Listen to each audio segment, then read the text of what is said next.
Welcome to the SBGrid YouTube channel. Software tutorials by developers, lectures by structural biologists, unique content brought to you by SBGrid.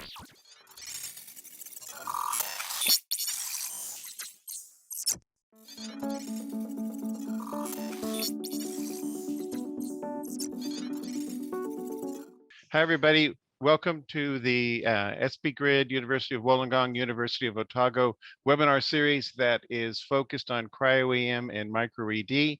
So today we're going to be talking about, okay, how do you actually solve the structures? And there's all kinds of exciting tools that are available now that have sped this process dramatically. So first off, we'll be hearing from Shaun Rawson.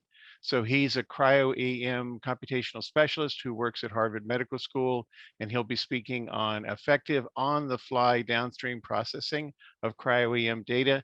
He'll speak for 20 minutes. Shaun, take it away. I'm assuming that my screen sharing is working, so just wave at me frantically if it's not.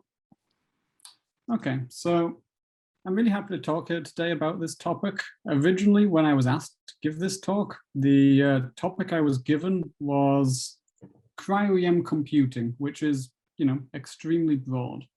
So the title is narrowed down a bit to on-the-fly and downstream processing, but with the original kind of spirit in mind, I'm still going to give a fairly kind of big picture overview of the various steps in CryoEM computing and how we're going to go from our base data to our final structure. So what does that mean when to go from data to structure? Well, in the context of single particle work, at least, that's how do we go from these kind of noisy, low contrast images where you have a very low signal to noise and you can't really tell what you're looking at, to go to this high resolution map in an ideal world where we can build an atomic model.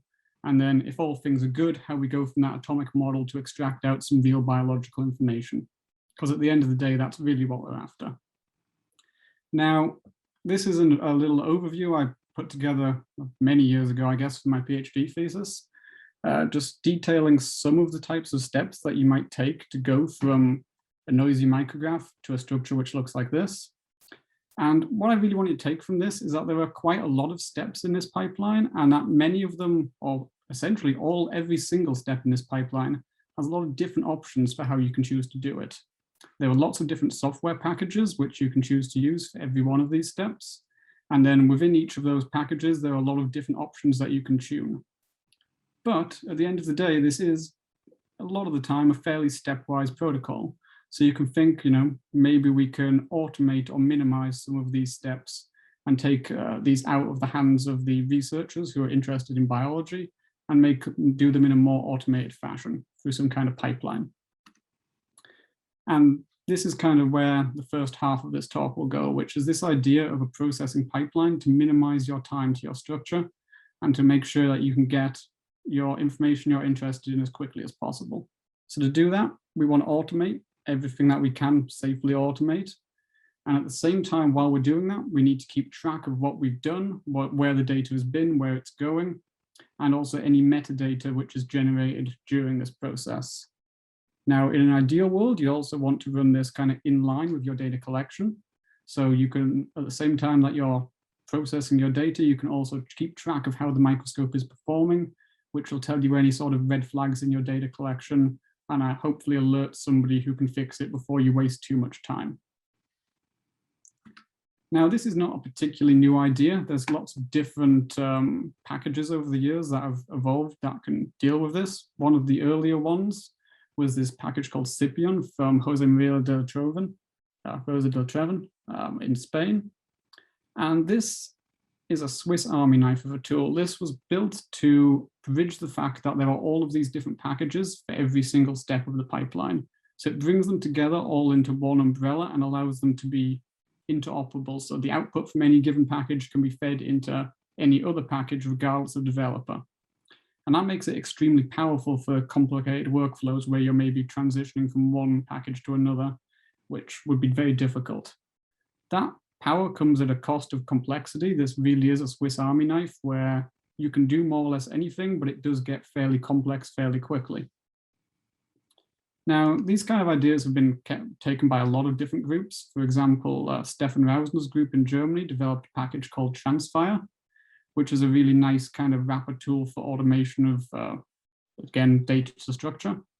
The thing I want to point out in this one is, again, it lets you choose a variety of different software types for each step in the process. But the nice thing that they implemented was using some of their machine learning tools that they developed in the lab, Cryolo and Cinderella. That enabled them to build this kind of cool feedback loop where they could take their machine learning particle picker, Cryolo, to pick their data, feed this through 2D classification, and have the best 2D classes automatically selected. Then the output from that feeds back in to train the particle picker. So then it picks better particles, and then this rolls in kind of a self-reinforcing loop. So at the end, you're really just picking the very best data for your sample. And that's a really nice idea and something I think I will come back to, and we're trying to set up here. Now, the current state of the art for these pre-processing packages is, I think, I don't think it's controversial to say that it is currently CryoSpark Live. So this is a package developed from a commercial group in Toronto. And at the moment, it goes pretty much all the way through the structure determination pipeline, all the way through from raw movie to a 3D map. With fairly minimal human intervention, you can see in this random screenshot I took from their website this morning that you still need to go through and select your 2D classes out for taking forward to the next step of the class in the pipeline. But for the most part, they've built a really nice pipeline to go data to structure with little involvement. The downside of this is because it's a commercial group and it's closed source, it's essentially you're looking at a walled garden. So you can do the workflows that they've built for you, but you don't really have much opportunity to go around this or implement new ideas. So for example, if you wanted to implement that kind of feedback loop from Transfire and do something conceptually similar, you would have to find some way of coming outside this package. And that's not really possible within the confines of CryoSpark. So very briefly, I'll talk about what we did here at HMS, which is use Realtime essentially as a scaffold for building a pipeline off. So this built heavily on the work of Colin Palmer and Takanori in CCPEM and Shaun Cherez's group, who developed this Rely on It Python package. And that allows you to use the scheduling functionality of Rely to build up a series of jobs, both within Rely and without. So some of these use Rely as a wrapper, so like motion correction and CTF refinement and CTF estimation. But it also allows you to use the external job type in Rely, which is a really powerful way for you to bring in essentially any computational task that you can think of how to script up in a Python script or a Bash script. You can bring that within the Rely ecosystem and just plug it in and have it interact with the rest of the pipeline and all of the other tools that Rely can do. So broadly, what all of these packages have in common is they take you from the microscope through motion correction, through CTF estimation, some form of particle picking, and then onwards to either stopping at 2D or stopping at these 3D reconstructions. And there's enough options out there now that there's not really any reason not to use at least one of these packages. They all have their advantages and disadvantages, their upsides and downsides, but all of them are a better use of time rather than simply running a data collection, taking your data off at the end and then starting to process it. At the moment, now there's really no reason to do that anymore. Those first steps of automation are pretty robust now. And while we're not quite at the point of crystallography where we're going to be able to produce a high resolution map automatically every single time, it's an area where a lot of work is being done. So people are working on introducing feedback loops to take the quality of this data to then go back and change settings on the microscope automatically. And in closing that loop is going to be something that is going to be worked on, I would say, heavily over the next couple of years. And then we're getting to the realms of fully automated CryoEM. So one thing I will mention briefly is these parts were about monitoring and alerting and data logging. So one of the useful things with these automatic and on-the-fly systems is that they give you real-time feedback on your data, not just in the form of how your 2D classes look, but you can mine the metadata and look at simple statistics and heuristics from your data in essentially real time. So this is just a simple plot that is automatically generated here. Just looking in this case at average CTF, we have these plots for a variety of parameters.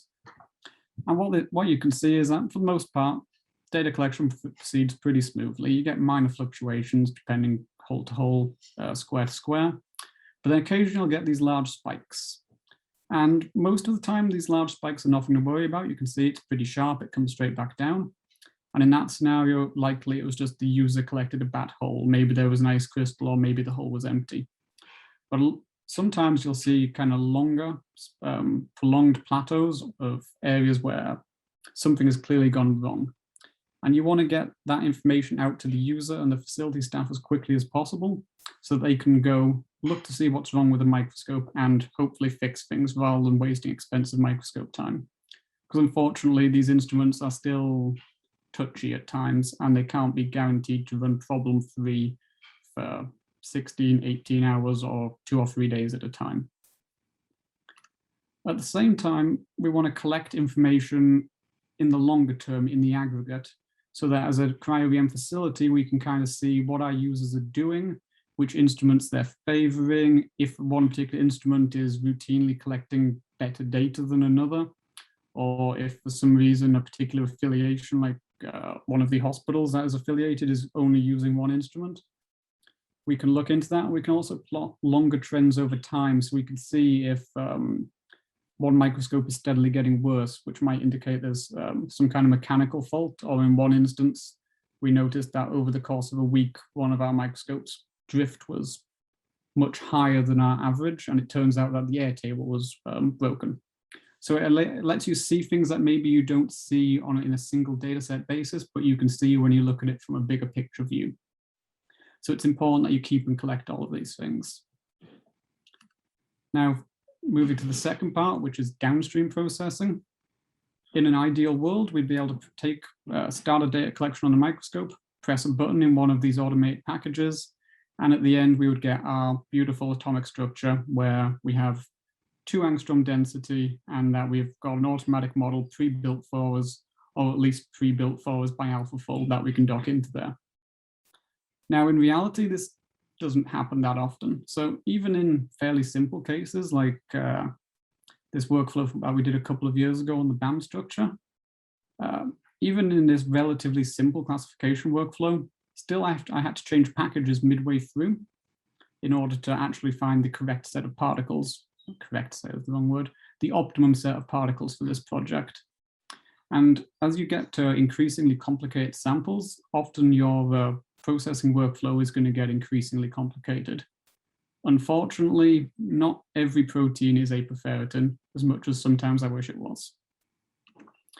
Like I say, when you look at more complicated systems, this can get complicated. This gets very complex very quickly. So this was a project we worked on earlier this year on proteasome assembly states, which by definition mean you're dealing with a really heterogeneous sample.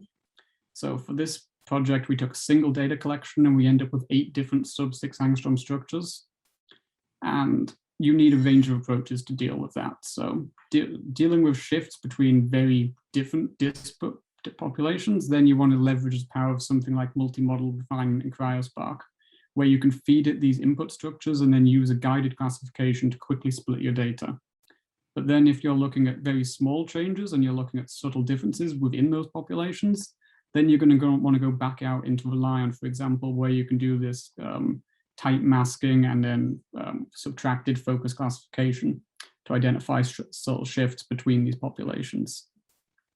And in this case, for example, 3D variability analysis did not work very well, largely because it works fantastically for conformational changes. It does not work quite so well for compositional changes. Speaking of 3D variability, there are a lot of tools now which are seeking to build on or augment this kind of traditional classification process. So one of them I'll mention briefly is a package called cryodragon out of Joey Davis and Bonnie Berger's lab in MIT. And this uses these machine learning approaches through a variable autoencoder, which please don't ask me anything about, to take your data and plot it out into latent space, and then use that to be able to predict continuous motion within your data. So rather than seeing a smear, you can actually essentially generate a small kind of morph movie. of your continuous motion, but at the same time, it allows you to sample points within this latent space, and then each of these points will correspond to a particle population. And these hotspots, for example, will let you identify classes that maybe you don't find within traditional classification, because rather than doing a k-means of saying, I know there's five different states in my sample, give me 5 classes, you don't need to know that kind of information in advance. You can just look to see how many hotspots you have and then sample from there. So what this means in practice is that a lot of the time, the best workflow is whichever one works. So this slide makes it look very much like there is a process where I flick from one package to another, almost in a sequence. Whereas in reality, what tends to happen is I'll run several of these workflows in parallel with each other, and they will crisscross, and the streams will kind of merge as one workflow works better for some parts, and then maybe I'll swap over to a different package to perform a different task. And it's really going to depend on what problem you're trying to solve. Which brings me nicely into a very quick sales segue for SBGrid. When you're looking at these kind of complex software environments where you have a lot of different packages you want to use, maybe over a variety of different versions, you can get a really complex computational environment really very quickly. So something I didn't know until I started here was once your path gets too long, you can actually, on a lot of Linux distros, your path can get long enough that you can't open an X login, and then you'll essentially lose access to your system. So you can get a lot of complexity really quickly. And what SBGrid allows you to do is know that you're running exactly what you think you're running, and gives you a lot of control over different software types, over different software versions. And that's quite crucial when you're dealing with these mixtures of different packages. So quick sales plug finished. So you've got your data, you have your microscope collecting your lovely data, you're putting it into a pre-processing package that you've picked, and then you have your workflow of a variety of different software which you've installed using SBGrid to make your life easy. Where do you run all of this? Now, again, a common theme of this is there's no correct answer. It's going to depend a lot on what you have access to, what your group's resources are, and what your department or institution's resources are available. From as simple as running your computation in-house versus running it in cloud. And all the way through this, you've got to keep 2 things in mind. If you're choosing to do everything yourself, make sure you have a plan in mind for when your computer savvy postdoc leaves and you're kind of left alone with a bunch of hardware. And 2, make sure you think about storage in advance. Because if you need to start buying enterprise-grade storage in a hurry and rapidly making sure you have backups and a proper data storage plan, you can pretty quickly find yourself burning cash. So you want to think about whether or not you want to go for a kind of managed HPC-like setup, which maybe has quite a high cost of entry, a lot of setup to do, or a large buy-in cost, versus having just a series of workstations you put under your desk. But there are hidden costs with these things where it becomes complicated to scale, and you have to think about who's maintaining all of these systems, who maintains it when something goes wrong. And in the case of the workstation under my desk, at least, when I took the photo yesterday, apparently who's going to dust the workstation? Because it seems like I've not done it. So maybe you want to bypass all of this entirely and go to AWS. And there's been a lot of cool work lately done in this area. So the CryoSpark group have been working a lot with AWS engineers. And they've done some nice benchmarking of CryoSpark running on AWS, as well as some nice tutorials and easy setup for how to get up and going. And they estimated that depending on your hardware choices within AWS, you could probably run a short tutorial style workflow for less than $100. So that's certainly an option. And it's very good if you're a lab who has lots of bursty workflows, but not necessarily doing computing over a long period of time. But overall, it's still going to be pretty expensive, at least for now. But at least you don't have to do that maintenance yourself. Related to that, there are these cloud web portals. An example of this is Cosmic here in the US. So this is maintained by Michael Cianfoco's group over at the University of Michigan, I believe.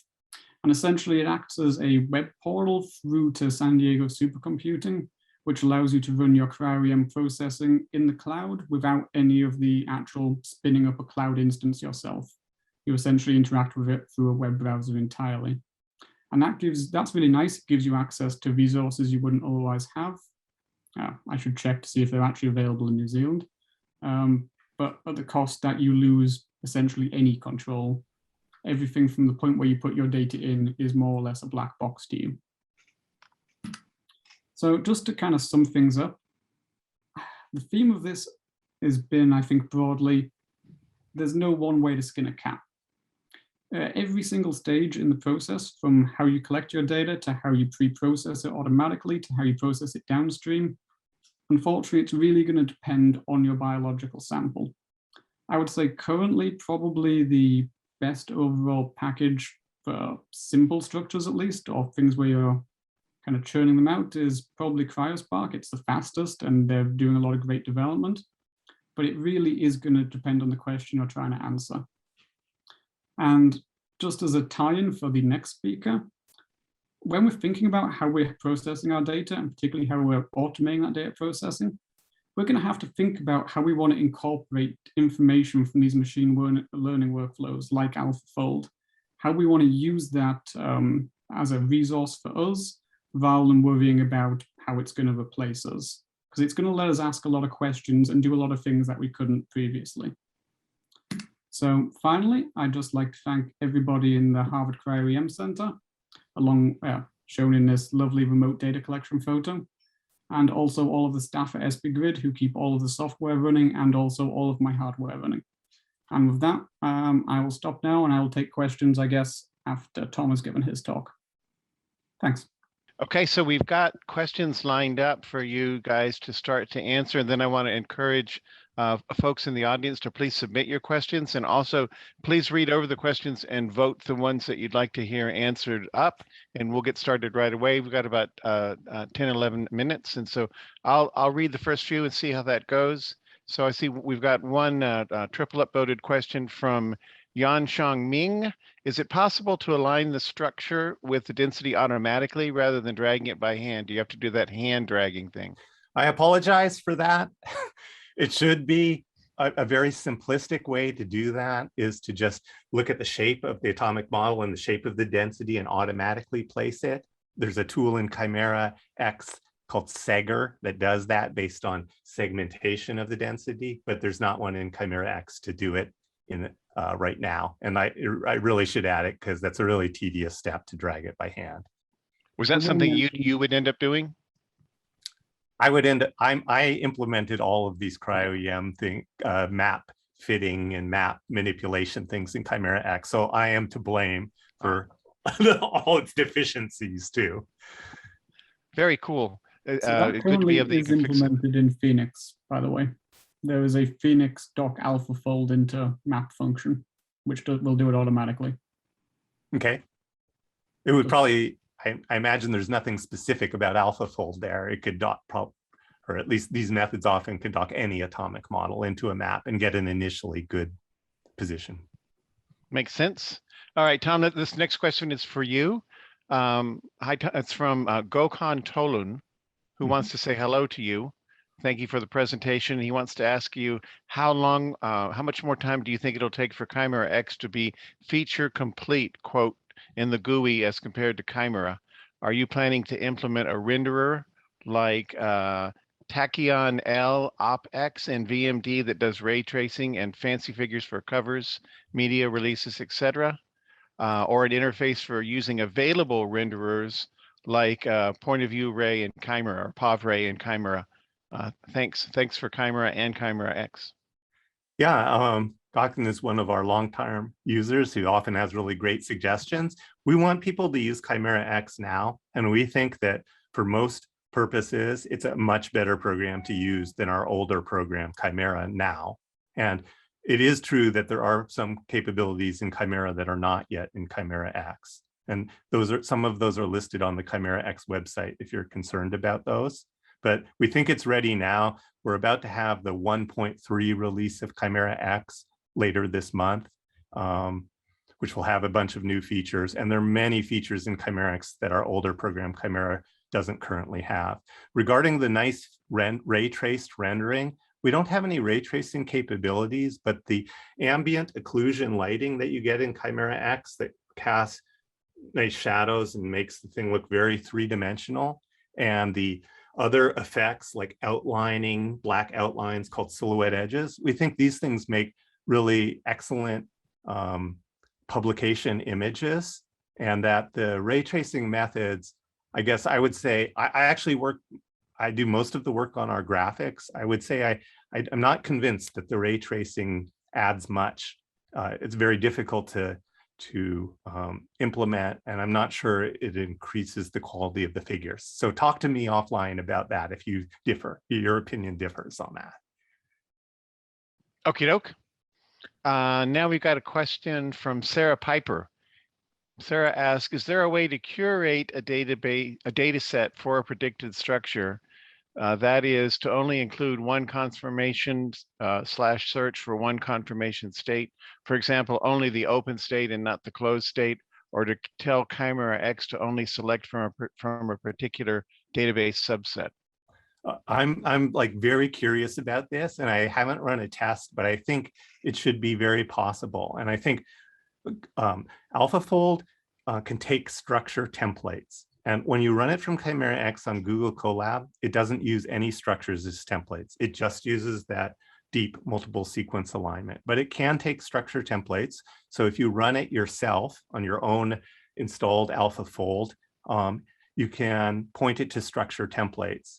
And so if you want the ATP bound state, you can point it only to structure templates that have ATP bound. And I believe, I'm guessing, because I don't have experience trying this, that you can capture different states from AlphaFold by just starting it with different templates that match the, the state you're trying to get it to do a prediction for.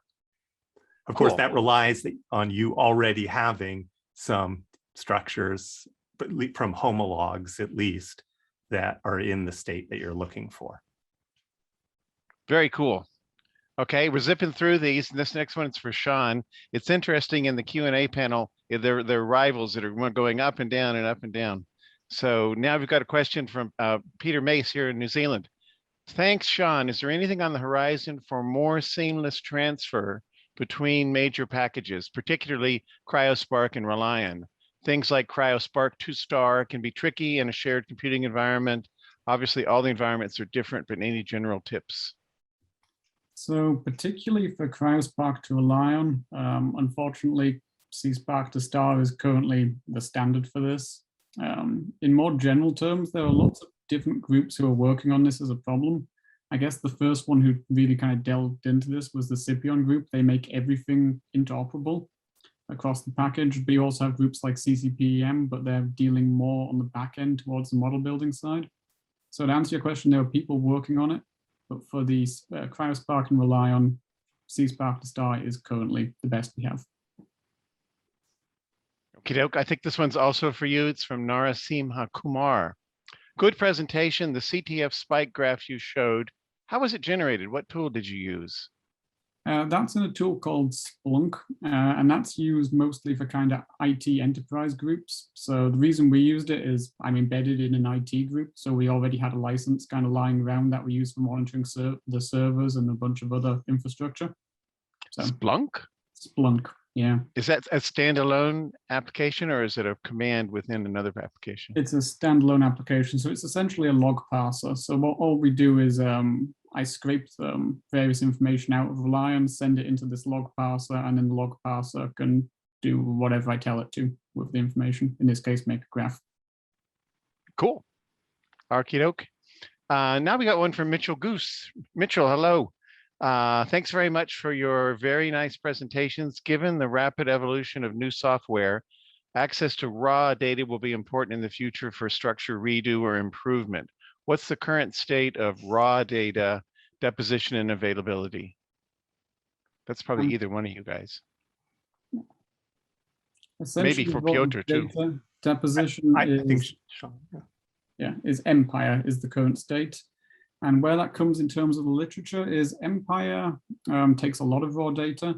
You get to essentially choose what you deposit. So many people will only choose to deposit particle stacks rather than raw micrographs. Some will deposit just the micrographs and not the movies. And at the moment, there is no standard within the field when it comes to publication to mandate deposition of raw data in the same way that there might be for crystallography or similar. So it is encouraged by a lot of journals, but not mandated. And then there is a lot of flexibility in what you choose to deposit. And I'm not sure what the current state is, but certainly a few years ago when Empire just started up, they did not have the capability to take every data set which someone was publishing, and they essentially asked people not to deposit everything. I think that might have changed though, but I'm not certain. Okie doke, thank you very much. Let's see, this next one is for Tom. Soroka Nima. Hi, Tom, nice talk. How does an AlphaFold prediction differ when you're trying to predict the structure of a specific domain versus the full-length protein in membrane proteins, for example? So the input is just a sequence. And so if you only want to predict a single domain, you can give it just the single domain sequence. And you may get a different result from if it's a multi-domain protein and you give it the full length sequence. Maybe the domain interactions will affect the structure of your domain, but you're free to give it, shorter sequences or longer sequences, and it's going to do the same thing, form this multiple sequence alignment with whatever sequence you've given it and base the prediction on that. So I think it's an interesting question, because when you get structures from the EBI AlphaFold database of pre-computed structures, those are all full-length genes. So if you're working with a truncation, which you often are when you're doing your experimental work, if you think that those extra parts of the full-length sequence might impact the fold of the part you're studying, then it might be better to, even if it's in the AlphaFold database, to predict for just the one domain you're interested in. Could I ask, are all of those AlphaFold pre-predicted structures considered in the public domain, or are they owned by AlphaFold or by Google, or is it just generally owned by everyone? Sorry, the ones that are the pre-predicted humans, yeah, the pre-predicted AlphaFold human structures or the MTB structures, all those are pre-computed that you were able to pull down? They are, I believe those at the EBI database, I think there is a license there, and it says they're freely available to everybody, including for commercial applications. If you run a calculation with the Chimera X tool I showed you, only you have access to it. Nobody else. Go back. It isn't visible to anybody else, although somebody else could run it if they had the same sequence and get the same result. And one very interesting thing, the AlphaFold neural networks that predict, they actually say they're for non-commercial use. So if you're part of a pharmaceutical company using AlphaFold, if you're using their trained networks, I think you have to license AlphaFold. So what I showed you in Chimera X, if you use it for commercial purposes, I think the intellectual property of running the AlphaFold neural nets requires a license. That's my understanding. Okay. And it's pretty clear on the Google's AlphaFold site that's what the license says. So good to be aware of if you're at a company. Okie doke. Two more questions, and I think we can probably wind it up here. One from Matthias Fellner. I think we may just answer this. Are the predictions that are run via Chimera added to the database? Since from what you're saying, they're not. Is that right? Right, they're not. Okay. Then Rajiv Singh. Nice talk, Shaun. Wondering about the conflict of environment for different packages of software and how to handle these conflicts of path and required dependencies. Can you throw some light? Well, that sounds like an easy question. I was just thinking that. So the short and glib answer is subscribe to SBGrid. The longer, more complicated answer is there's somebody in the audience, Jason Key, who could give a much better answer to this than I ever could. If he actually is there, he appears to be turning his camera on. He's there. So SBGrid has its own software environment that we call capsules. So the environments for every executable are defined programmatically at runtime. So everything you run defines its own environment, and it's all underneath the covers. We set it all up so that all the incompatibilities and the libraries and the paths of applications to other applications are all things that you don't have to care about. It's all handled so that when you run the command at the command line, you actually don't have an environment. You don't have to set up anything, and it should all just work. So that's the sort of short answer. If you'd like more info, you can go to sbgrid.org/wiki.